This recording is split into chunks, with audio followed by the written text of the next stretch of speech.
여러분 안녕하세요. 저는 우리 전남도리 국악단 토요과무악기 그린국악 특별한 순서 렉처 콘서트 당신이 답이다 그 세 번째 시간 사회를 맡은 은영선입니다. 여러분 모두 환영합니다. 자, 이제 얼른 여러분이 기다리시던 우리 김상욱 교수님을 무대 위로 모셔야죠. 이분은요, 우리 모두가 유클리드 기하학 원론을 읽었다라고 생각하시는 분이세요. 여러분 다 읽고 오셨죠? 이분 강의 들으시려면 읽으셔야 되거든요.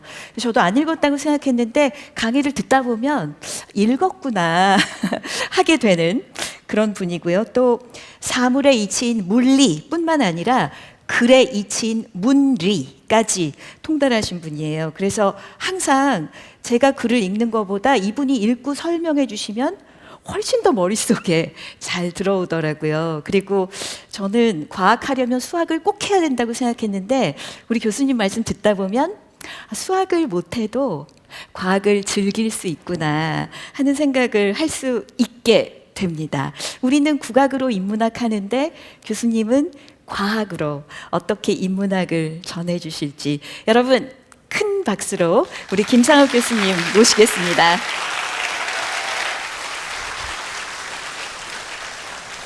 너무 소개를 잘 해주셔서 되게 부담이 되는 그런 자리고요. 너무너무 좋은 공연을 봐가지고 아직도 그 공연의 그 여운에서 벗어나지 못하고 있는데, 오늘 제 강연의 주제가 여기 있는 것처럼 골디락스입니다. 그래서 골디락스를 여러 가지로 해석할 수가 있는데, 특히 사람이 아름다워 보이는 간격이라고 부제를 달아봤는데요. 골디락스라는 이 표현이 되게 낯선 표현일 수도 있기 때문에 원래는 그 동화 속에 나오는 이야기인데요. 동화 속에서 이 줄거리는 하나도 중요하지 않고요. 단지 여기 소녀가 나왔는데 뜨거운 것과 차가운 음식, 스프가 있어요. 근데 그거 말고 이 가운데 적당한 온도의 스프가 있는데 항상 이런 식으로 이 소녀는 적당한 것만 먹고 취하고 이렇게 하게 돼요. 이제 여기서 나온 이야기죠. 이 소녀의 이름이 골디락스거든요. 그래서 사실 오늘 제가 할 이야기는 이 지구의 위치가 이제 골디락스라는 것에서부터 별과 관련된 골디락스 이야기를 첫 번째 해볼까 해요. 그래서 골디락스를 여러 가지 분야에서 사용을 하는데요. 여러분이 적당하다라는 말을 하고 싶을 때 이걸 골디락스다라고 하면 멋진 표현이 되는 거예요. 남들이 뭔가 있어 보이는 표현이 되는 건데, 저희 그 천문 우주에서 골디락스라고 하면은 지구가 골디락스 위치에 있다고 생각하시면 돼요. 그러니까 지구보다 태양에 가까우면 너무 뜨겁고 태양에 가까우니까요. 너무 멀면 차갑고, 그러니까 적당한 위치, 생명체가 살 수 있는 적당한 위치를 골디락스 존이라고 불러서 다른 우주 어딘가에도 이제 지구와 같이 생명체가 있는 그런 행성이 있지 않을까 찾고 있는데요. 그럴 때에도 적당한 거리, 즉 외계에 있는 어떤 별로부터 적당한 거리에 행성이 있는지를 찾을 때 이런 표현들을 사용하게 됩니다. 지금은 저희가 별 이야기를 하면은 여러분이 바로 이거는 천문학, 물리학, 뭔가 이렇게 학문이거나 공부를 하는 느낌으로 이제 다가오기가 쉬운데, 사실 저도 그런 연배는 아니지만 저보다 훨씬 높은 연배의 분들 내지는 한 100년 전에 살았던 분들, 이런 분들한테는 별 이야기는 학문의 이야기가 아닙니다. 지금은 너무 밝아서 저희가 별을 못 보거든요. 하지만 옛날에는 전기가 없을 때에는 밤만 되면 완전 칠흑 같은 상황이 되는데 오로지 하늘에 있는 별밖에는 볼 게 없었어요. 초 같은 것은 비싼 거기 때문에 돈이 많은 사람들이나 촛불을 켤 수 있었고, 대부분의 사람들은 해가 지면 그냥 어둠 속에서 살거나 빨리 자는 겁니다. 그러니까 달이 뜬다는 것은 대단한 일이에요. 달이 뜬 날에 한해서는 뭔가 움직일 수가 있어요, 밤에도. 그러니까 달이 언제 뜨고 언제 보름이 되고 이런 것을 모든 사람들이 다 당연히 알고 있었습니다. 보름달이 뜨는 날은 움직일 수 있는 날이거든요. 그래서 우리가 언제부턴가 이 별에 대한 이야기를 잃어버린 것 같아요. 아마 밤새 별을 보신 분이 없겠지만 지금은, 그러니까 옛날 사람들은 그렇게 밤만 되면, 즉 하루의 절반 이상이 하늘에 별이 떠 있는 시간이기 때문에 그 시간에 잠만 자진 않았을 테고 누군가 누워서 하늘을 보고 있었을 겁니다. 밤새 그 별을 본 사람들은 이런 사실을 알 수 있는데, 지금은 저희가 사진기가 있고 카메라가 있으니까 찍으면 되는데요. 밤하늘의 별들의 궤적을 지금 따라가 본 거예요. 그럼 예외 없이 이렇게 원을 그리면서 밤하늘의 별들은 돕니다. 저기 가운데 중심이 딱 눈에 두드러져 보이는데, 저 중심이 뭔지는 아마 여러분들 다 기억하실 거예요. 그렇죠? 그 중심이 뭐죠? 그렇죠. 학생들이 더 잘 알아요, 이런 거는. 그렇죠? 북극성이죠, 북극성. 북극성은 하늘의 중심인데, 사실은 하늘의 중심이 아니라 지구 자전축이 있는 곳이죠. 지구가 돌고 있기 때문에. 그래서 이렇게 하늘을 보면은 되게 단순하게 별들이 이렇게 뱅글뱅글 돌기만 해요. 사실 이렇게만 하다면은 천문학자도 필요 없고 하늘을 볼 필요도 없고 그냥 재미없는 하늘에 단순한 운동만이 있는 건데, 이제 흥미로운 일이 벌어지죠. 밤하늘의 별을 보다 보면은 특히나 아주 밝은 별들이 이렇게 움직이지 않아요. 여기서 벗어나는 별들이 있습니다. 물론 지금은 우리가 그 이유를 확실하게 알고 있지만, 옛날 사람들은 왜 그런지 몰랐을 거고요. 그 이상하게 행동하는 그런 별들이야말로 모두의 관심사였을 거예요. 다른 별들은 다 저렇게 북극성을 중심으로 도는 이유는 바로 지구가 돌기 때문이고요. 지구에 비해서 너무나 멀리 있기 때문에 그것들의 움직임은 다 무의미하고 오로지 지구가 도는 것만 영향을 줘서 그렇죠. 하지만 지구에 가까이 있는 천체들은 그 자신의 운동들이 우리에게 보입니다. 너무 가까워서 그래요. 바로 현대의 과학 언어로 하자면은 태양계 행성들이죠. 우리한테 가까이, 우리 사실 이 중에 하나죠. 이 태양계 행성들 같은 경우는 우리에 가까이 있기 때문에 지구의 자전 말고도 그 자신의 고유한 운동들이 다 눈에 보이게 되는데, 물론 태양계 행성은 수, 금, 지, 화, 목, 토 되게 많지만 사람 눈으로 보이는 건 몇 개 안 돼요. 사람 눈으로 보이는 건 몇 개 안 돼요. 그래서 그 몇 개 안 되는 그 천체들이 이상하게 행동을 하기 때문에 저것들은 어떤 문명권에서든 간에 다 이상해서 특별하게 다루어집니다. 일단 두 가지 천체가 되게 특별하게 움직이는데, 태양과 달이죠. 태양은 다른 별과 다르게 움직여요. 달도 다르게 움직여요. 그래서 이 태양과 달을 우리 문명권에서는 이거를 이제 태양과 달, 음양이라고 부르죠. 음양으로 따로 두 개를 잡아놓고, 그 다음에 5개의 행성들이 이상하게 움직이는데, 바로 이 2와 5, 음양 오행, 바로 이 음양 오행은 하늘을 관찰한 모든 문명권에서는 보게 되는 괴상망측한 움직임을 갖는 천체들이에요. 그래서 태양과 달, 그리고 여기 나오는 사실 월화수목금토일 이 7개의 숫자가 여기서 온 것이죠. 그래서 이것들이 다른 것들과 다르게 움직이기 때문에 이것들을 어떻게 예측하고 이것들을 어떻게 해석하는지가 바로 천문학의 가장 중요한 문제가 됩니다. 저희만 그런 것이 아니라 그 서양도 마찬가지예요. 서양 사람들도 하늘을 봤고 우리가 보는 하늘과 다르지 않기 때문에 똑같이 이 7개의 천체를 특별하게 생각을 했고요. 바로 이것이 월화수목금토일 7이라는 숫자의 근원이죠. 이 괴상망측한 숫자인데, 이 숫자가 중요한 이유는 순전히 하늘에서 온 겁니다. 사실 숫자에는 별 의미가 없는데 우리 인간은 숫자 가운데 특별한 것들을 취해서 의미를 부여하는데요. 여러분이 여기 보신 것처럼 30, 12, 360, 7 이 숫자들은 중요한 숫자예요. 한 달은 30일이고 저 30이라는 숫자는 어디서 온 거냐면은 달이 자기의 위치로 돌아오는 데까지 우리 지구가 몇 바퀴 도는지의 숫자죠. 한 달이라고 부르는 거고요. 그다음에 12라는 숫자는 1년 동안 태양이 자신의 위치까지 돌아올 때까지 달이 몇 번 저 위에 있는 짓을 반복하는지예요. 12번이죠. 그래서 12도 중요한 숫자고, 그 다음에 정확하게는 365지만 어쨌든 대략적으로 태양이 자신의 위치까지 올 때까지 지구가 몇 바퀴 도느냐 하는 문제가 360이라는 숫자를 줍니다. 마지막 7은 하늘에서 제멋대로 움직이는 그런 7개의 행성, 천체를 말하는 거죠. 그래서 사실 우리가 사용하는 이 중요한 이 숫자들이 다 하늘에서 온 겁니다. 모든 문명권이 다 갖고 있어요. 이 숫자들이 중요하다고 다 생각합니다. 이것 말고도 하지만 우리에겐 중요한 숫자가 또 있어요. 천지인, 바로 인간이죠. 인간에게는 어떤 숫자가 중요하냐면은 2가 중요해요. 남과 여. 가장 중요한 게 남과 여입니다. 음과 양이기도 하지만, 그래서 음과 양과 남과 여가 이게 우연이 아닐 거기 때문에 다 같이 연결이 돼 있죠. 5란 숫자는 이거예요. 이거 숫자 세는 숟가락, 이게 그 숫자니까 5개 있으니까 5. 다 합치면 10개죠. 그러니까 이거는 어느 문명권이나 또 다 중요합니다.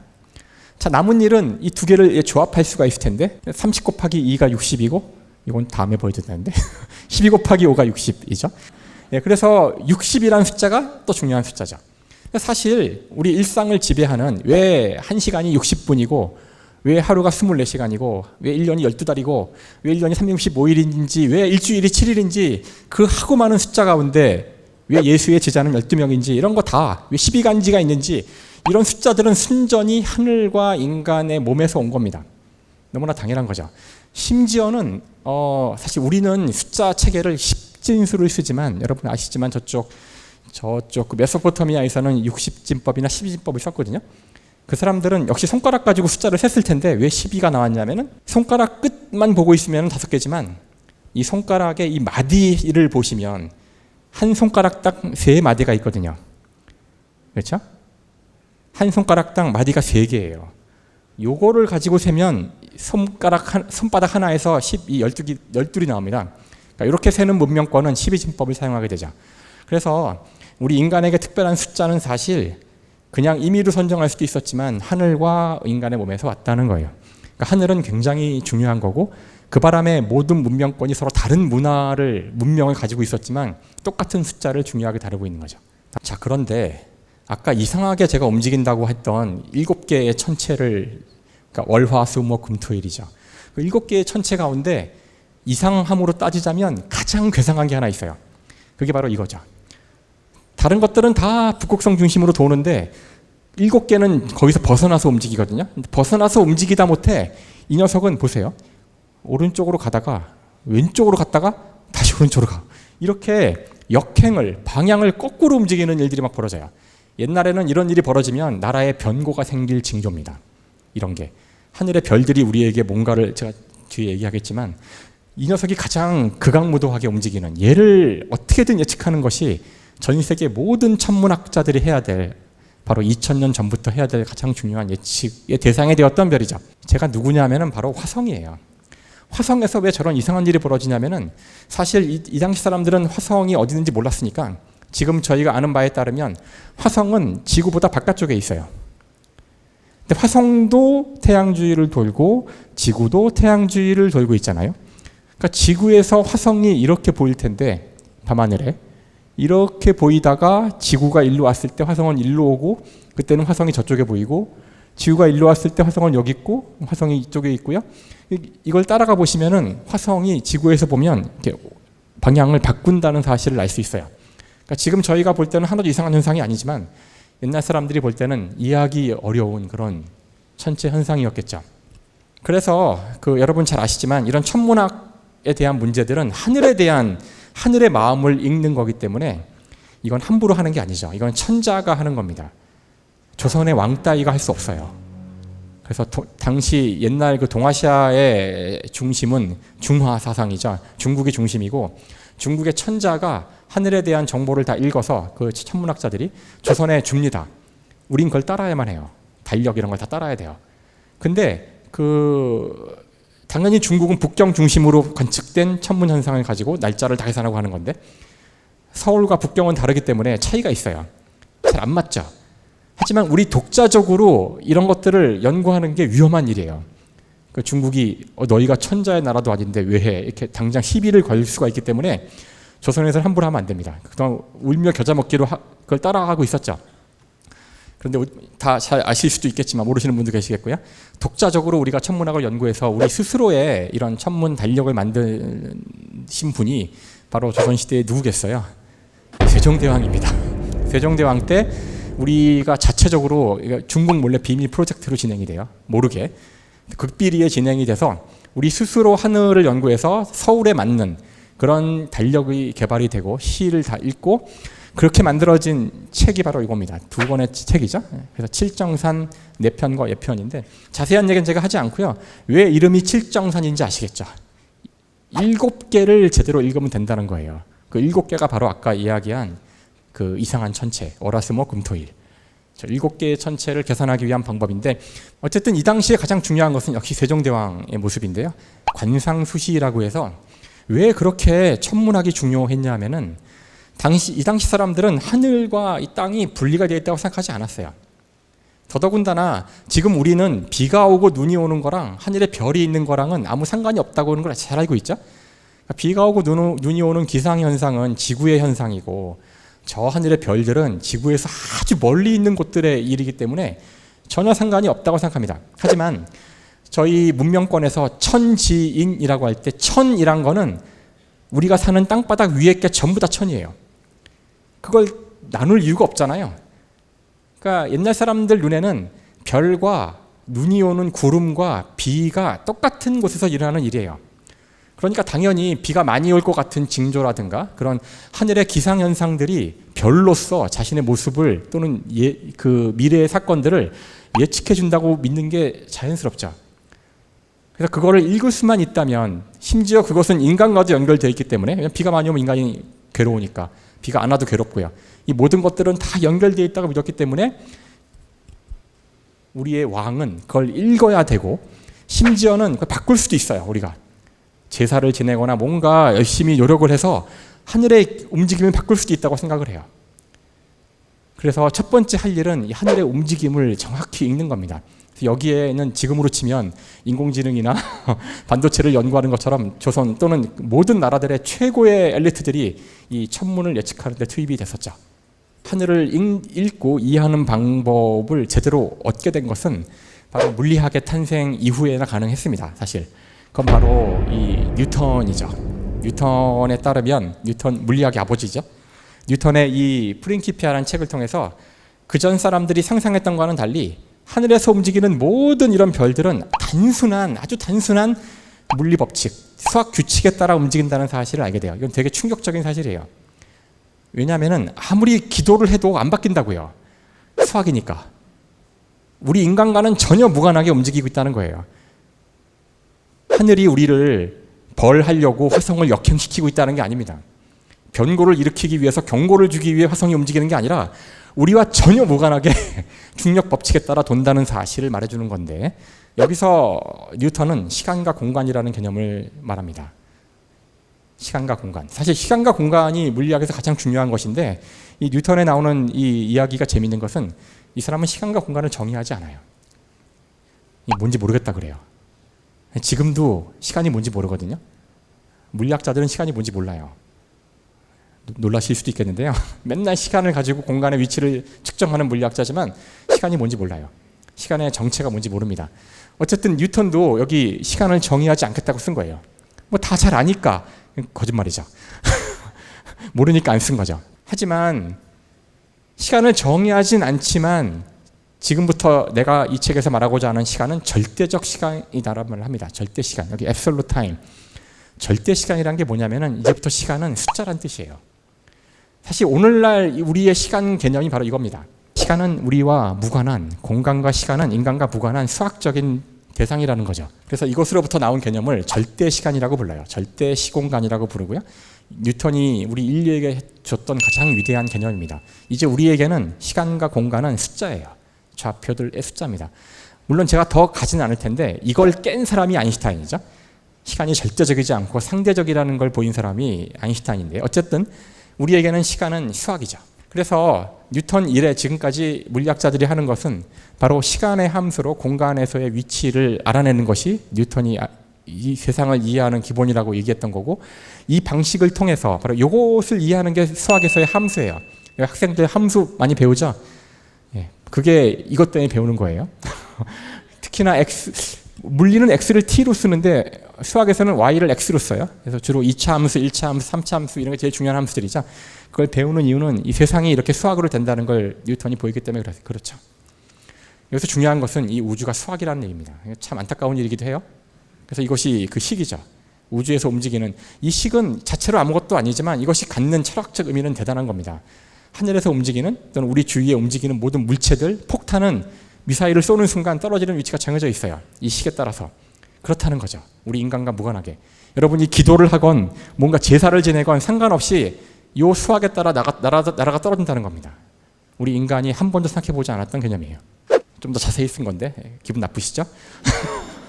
이걸 보여드리면 별로 좋은 반응이 안 나오는데, 제가 이걸 굳이 보여드리는 이유는 이렇게 차가운 식들로 이 우주의 물체들이 움직인다는 걸 보여드리려고 하고 싶어서 그래요. 그러니까 우주는 차갑습니다. 이건 제가 이제 별을 봤던 이야기를, 저의 별바라기 이야기를 보여드리는 건데요.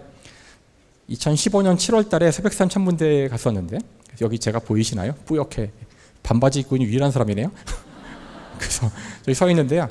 보통 천문대에 가도 잘 못 봐요, 별을. 1년에 3분의 2가 구름이 껴가지고요. 잘 못 보고요. 그럼 구름이 껴있는 날은 천문학자들은 뭘 할까요? 밤에 별 보려고 낮에 잤는데 밤에 눈 떴더니 구름이 껴서 안 보여. 밤새 술 마신다 그러더라고요. 그래서 이제 천문학과에 가면 술을 많이 마실 수 있어요, 밤새. 자, 이때가 왜 특별하냐면은 이날도 비가 왔어요. 그래서 아유, 오늘도 그냥 술 먹고 놀겠구나 그랬는데 비가 그치더니만 구름이 아래에 이렇게 쫙 깔렸어요. 산 꼭대기에 있는데 이게 무슨 뜻이냐면은 저 아래 도시들이 있거든요. 이게 소백산인데요. 도시들을 구름이 덮어버린 거예요. 곧 어두워지면 불빛이 하나도 없는 상황이 된다는 거죠. 이런 일은 거의 드문데, 그러면은 마치 사막에 간 것처럼 하늘에 엄청나게 많은 별을 볼 수 있다는 뜻이에요. 그래서 제가 태어나서 처음으로 은하수를 봤어요. 그러니까 이제 빛을 다 가려버리자. 물론 조금씩 빛은 있어요. 이게 도시가 있는 곳이라서 약간씩 있지만 평소에 비하면 빛을 많이 가린 거거든요. 그러자 은하수가, 사실 은하수는 여름에 언제나 있습니다, 우리 머리 위에. 근데 너무 밝아서 안 보일 뿐이에요. 은하수가 있고요. 저 은하수가 뭐냐 하면, 은하수가 뭐죠? 하늘에 정말 이렇게 강이 흐르는 건가요? 은하수는 바로 우리 은하죠. 이게 우리가 있는 은하고요. 이 중에 하나가 태양인데, 태양이 이 외곽에 있어요. 태양이 여기쯤 있고요. 여기서 저쪽을 바라보면 이게 원반 같은 거라서, 원반 이쪽은 별이 많고요. 원반 요 바깥쪽은 별이 없기 때문에 지구에서 보면 띠처럼 보여요, 별들이. 이게 우리가 속한 은하를 보고 있는 겁니다. 그래서 이 은하를 보면 여기 수많은 별들이 있는데, 이 수많은 별들이 몇 개나 있을까요? 이거 세봐야지 당연히. 세보, 이거 과학자들은 세봐요. 이거 세보는 사람들이죠. 이거 당연히 인간이 세는 게 아니라 이제 그 스타 카운팅 프로그램이 있어서 소프트웨어가 세주는데 한 2천억 개쯤 된대요. 되게 많죠? 마지막 한 가지만 얘기하고 마치겠습니다. 그 우주가 거대하다는 것이 우리에게 어떤 함의를 줄 수 있냐면은, 이 광활한 우주에 우리가 아는 한 지구에만 생명체가 있어요. 지금까지 나사에서 우주를 샅샅이 찾아보고 있지만 생명을 본 적이 없어요. 그러니까 우리가 아는 한 이 지구밖에 없습니다. 그러니까 우리가 그 생명이란 걸 좀 다르게 생각을 해봐야 돼요. 생명은 자연스러운 게 아니에요. 많은 분들이 죽음이란 뭘까 고민을 하시는데, 사실은 죽음은 이상한 그런 사건이 아니라 어떻게 보면 자연스러운 사건입니다. 대부분 죽어 있거든요. 우리 우주에 있는 것들은 다 죽어 있어요. 우리 주위 보세요. 땅바닥도 죽어 있죠? 목포시에서 가장 많은 게 뭘까요? 무안이나 목포에 제일 많은 건 땅바닥이에요. 바닷물하고. 다 죽어 있습니다. 공기 다 죽어 있어요. 살아있는 건 진짜 한 줌도 안 됩니다. 그러니까 이 세상의 대부분의 원자들은 죽은 상태에 있는데, 이유는 모르겠지만 잠깐 이것들이 모여서 살아있는 존재가 잠깐 돼요. 100년 이상 버티기 힘든데, 그리고는 다시 원래의 자연스러운 상태인 죽은 상태로 돌아가죠. 그래서 우리의 생각과는 달리 생명의 상태로부터 이해할 수 없는 죽음으로 가는 것이 아니라 아주 자연스러운 죽음의 상태에서 이해할 수 없는 생명을 잠깐 거쳐가는 것이 물리학자들이 이해한 우주에서 올바른 생명에 대한 이해 방식이고요. 이렇게 깨닫고 나면은, 특히나 이 골디락스 컨디션이 있는 이 지구에서만 현재까지 일어난 일인데 얼마나 생명이 소중한지를 알게 되고, 이 소중한 정말 찰나의 순간에 불과한 이 생명을 얻은 이 순간을 어떻게 살아야 할지에 대한 생각도 다시 해보게 되는 것 같아요. 네, 이상입니다. 감사합니다. 우리 교수님께서는요, 우리가 빛을 얘기할 때 어둠을 얘기하시기도 하고, 또 지금처럼 삶이 아니라 죽음을 얘기하시기도 하고, 아까 우주는 참 차가워요, 이렇게 따뜻함이 아니라 차가운 시선을 얘기하시기도 하지만, 늘 그 끝에는 다시 그래서 따뜻해질 수 있고, 그래서 빛의 소중함을 느낄 수 있고, 그래서 살아있다는 것이 무엇인지를 생각할 수 있고, 이렇게 만들어주시는 것 같아요. 이번에는 국악관현악곡 룡강기나리 준비하고 있어요. 이 곡은 룡강 지방의 기나리 민요를 국악관현악으로 새롭게 만든 그런 곡입니다. 자, 그러면 국악관현악 룡강 기나리 박수로 환영해 주십시오.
조개는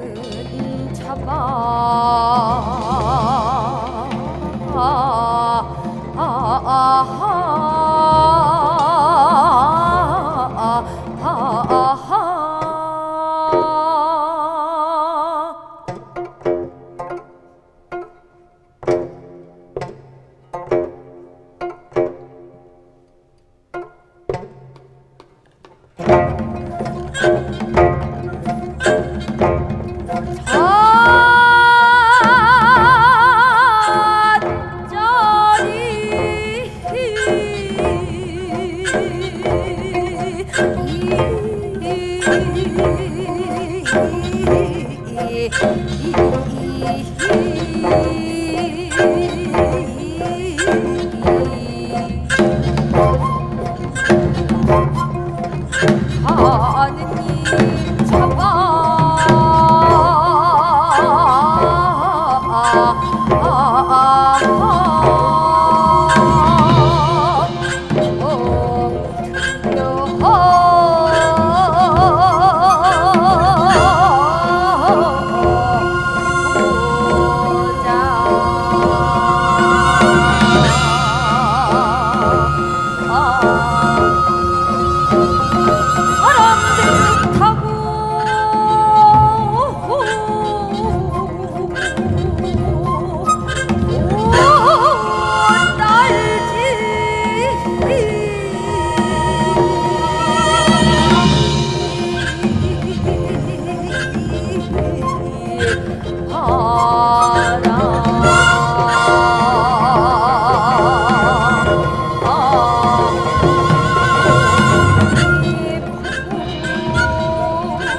오래된 미래는요, 인류가 가야 할 미래의 좌표가 이미 과거에 경험되어져 있다. 이런 메시지가 담긴 스웨덴 환경운동가 노르베리 호지의 책을 읽고 쓴 작품이에요. 여기에 세종대왕의 용비어천가 노랫말과 또 전라남도의 민요 가락이 덧입혀진 아주 멋진 작품입니다. 저는 아까 교수님 강의 들으면서 사실 우리 인간도 모두 한 사람 한 사람 자신 안에 우주가 있고 우리도 다 하나하나의 별이잖아요. 별과 별 사이에 아름다운 거리가 있어야 되는 것처럼 우리 인간과 인간 사이에도 정말 사람이 아름다워 보이는 그런 거리가 필요하겠구나, 그런 생각했어요. 그리고 우리 모두 답이 되고 있고 그 답은 과거에도 있었구나 하는 생각하면서 이 오래된 미래를 감상해 보겠습니다.